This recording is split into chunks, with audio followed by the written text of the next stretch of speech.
Hi guys, I'm going to do a quick demo of how you can create and save your own custom brushes in Photoshop. This is my first screen capture video ever, apart from a couple of false starts, so my apologies in advance for not being super professional. I'm still not on top of Photoshop and I don't know all the access tools, so please be patient. So I'm going to show you what I have set up. I've got my custom brushes here, and what I can do with that is I can do these sketches,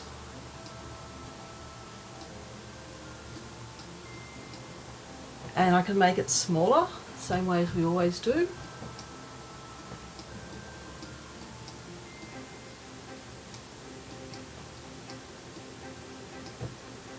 Or bigger.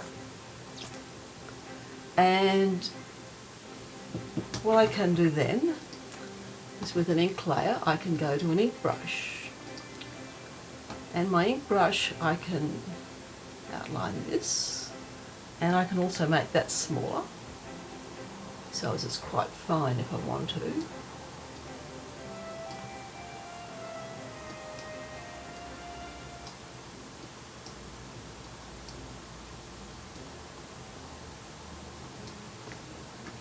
That's on the ink layer. And I can also use a colour layer. So I can do a colour here, and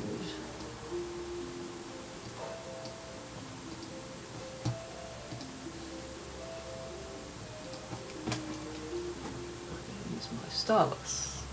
Right. And I can do all sorts of things here with different colours and so on.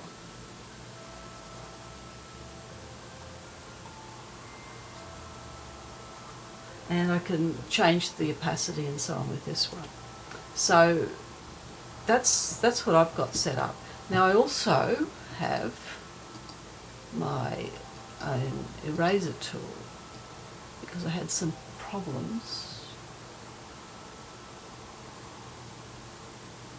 with getting things erased properly. It's called my eraser, and so I can just rub out everything if I want. I have to go to the right layer to do it.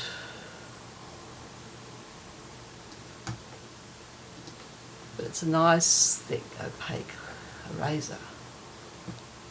Sometimes it doesn't always work out like that. Okay.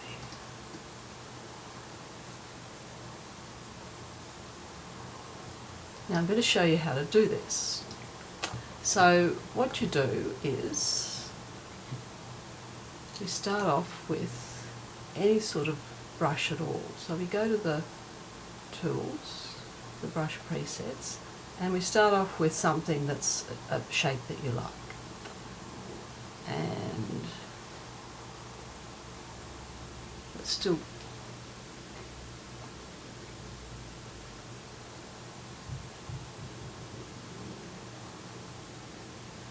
why isn't that working? Probably because the colour's not right. The layer's not right. Am I in the sketch layer?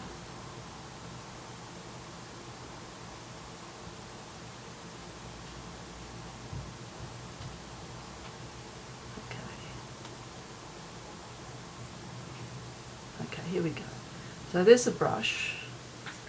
That's actually the one I've created. So we'll just go to this one. This is a nice sort of tapered brush that you can do.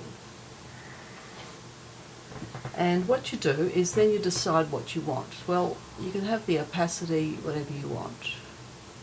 For sketching, you want maybe about 65%. And you also want to make sure this tool's on, because that makes a difference, because that's sort of like a pressure thing. So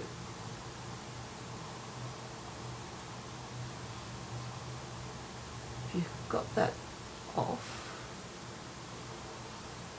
different things happen. You see that the opacity doesn't change with your pressure. So we put it on. And then you go to this thing here and you check the hardness. Well, for the pencil you probably want about 65% hardness, and that gives you a nice soft sort of touch there.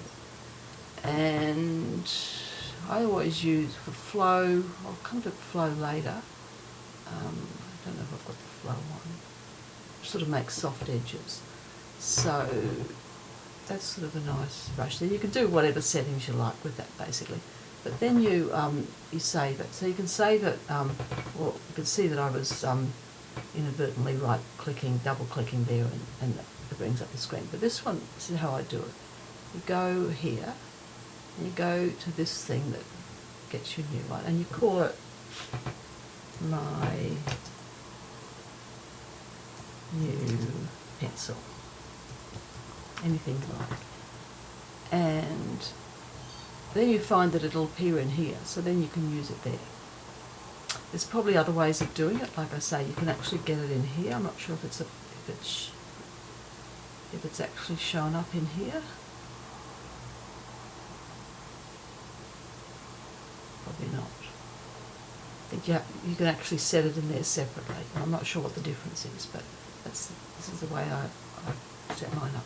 So then we can go to the ink layer and set up the ink brush. And again, we start off with anything we like. So we just start off with what we've got there, which is, well, that's the number 7. So that's a very fine one, which let's see what that looks like for ink. So for this one, you want the opacity 100, but you also probably want it turned off. You want this as D, and you want the flows probably, you don't want flow for ink. So you get a nice hard line like that that you can sort of draw with. I haven't got the hang of the stylus properly yet, but you can see that it's getting a nice line. And for the hardness, you want it pretty 100% or close to that. And like as always, you can change the size of it. You can get a nice thick ink line. Do that sort of thick, thin thing. That's the ink line. And then you save it. So again, you go there, to this little arrow, then you click on here, and give it a name. My new ink tool, or whatever you want to do. And you don't have to go to the layers, but it's good practice. So again, you start off here with basic brush, maybe this one, and it's actually quite small at this stage, so you want it big. Nice big brush, maybe about, you can always change it as you go, but you want a sort of nice default setting, say 300 pixels. Okay, so you want the opacity on, and you want to say that about 30, so that's giving you a different sort of look. And you want the flow to be about 50%. And the hardness, you want close to 0,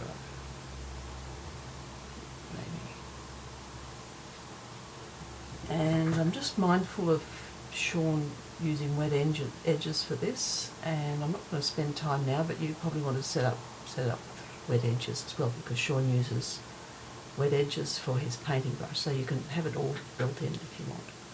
So then you can, change the colour to whatever you want, and having flow actually gives you some extra effects. You sort of can go over it. Getting sort of a nice build-up of colour, and you can see that it's not hard there. If you don't have the flow on, if the flow's 100% and you have the opacity, you sort of get these sort of lines where it overlaps, buffer lines, whereas if you've got flow down here, okay, I'm not using the shortcuts, but there we go. You use the flow, And it just gives a nice gradual build up. It's just like a wash in watercolour. So we'll save that one too. We'll save that as black. So do a little ink wash here.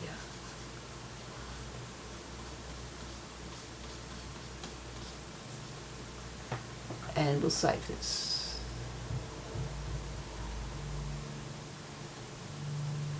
I can get the bloody Wacom tool to work. Okay, so we're going to save it. My new paintbrush. Course, a new one. I'm going to delete these afterwards. Maybe play with a little bit more. So anyway, that's how you do it, and I hope you find that helpful.